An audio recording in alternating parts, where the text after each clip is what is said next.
Stanford பல்கலைக்கழக ஆராய்ச்சியாளர்கள் தட்டை புழுக்களில் ரப்டோபிளாட்ஸ் என்ற புதிய வகை நோய் எதிர்ப்பு செல்களை கண்டறிந்துள்ளனர். இந்த செல்கள் உடலுக்குள் நுழையும் அச்சுறுத்தல்களை மெதுவாக எதிர்த்து போராடுவதற்கு பதிலாக ஒரு வெடிகுண்டை போல தங்களை தாங்களே வெடிக்கச் செய்து கொண்டு தங்களை சுற்றியுள்ள அந்நிய செல்களை அழிக்கின்றன. விஞ்ஞானிகள் இந்த வெடிப்பு செயல்பாட்டுக்கு ரப்டோசிஸ் என்று பெயரிட்டுள்ளனர். இந்த வெடிப்பு வெறும் சில நிமிடங்களிலேயே நிகழ்ந்து விடுகிறது.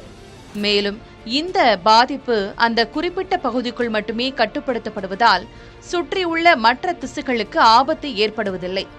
மனிதர்களுக்கு பயன்படும் புற்றுநோய் சிகிச்சை மற்றும் பாக்டீரியா எதிர்ப்பு மருந்து தயாரிப்பில் இந்த கண்டுபிடிப்பு ஒரு புதிய திருப்புமுனையை ஏற்படுத்தும் என்று விஞ்ஞானிகள் நம்புகின்றனர்.